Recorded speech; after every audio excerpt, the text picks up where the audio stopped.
Delhi liquor scam లో arrest అయిన కవితకు బెయిల్ మంజూరు కావడంతో నిజామాబాద్ జిల్లాలో బీఆర్ఎస్ శ్రేణులు సంబరాలు చేసుకున్నారు. బాణసంచా కాల్చిన గులాబీ శ్రేణులు మిఠాయిలు పంచుకున్నారు. రాజకీయ కుట్రలో భాగంగా కవితను అరెస్ట్ చేశారని మండిపడ్డారు. చివరకు న్యాయమే గెలిచిందని సంతోషం వ్యక్తం చేశారు.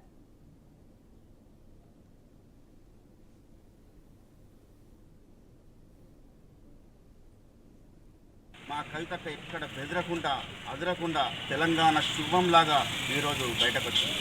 ఆమె చేసినటువంటి ప్రజలకు సేవ, తెలంగాణ యాస, తెలంగాణ పండగలు, బతుకమ్మ పండుగలు చేస్తున్నటువంటి సేవని ఓర్వలేక ఆమె ఒకవేళ బయట ఉంటే మాకు పుట్టగతులు ఉండయి అనేది రాష్ట్ర కేంద్ర ప్రభుత్వం తెలంగాణలో మా ఉనికి కోల్పోతారనే ఉద్దేశంతో అన్యాయంగా 166 రోజులు వేయడం జరిగింది.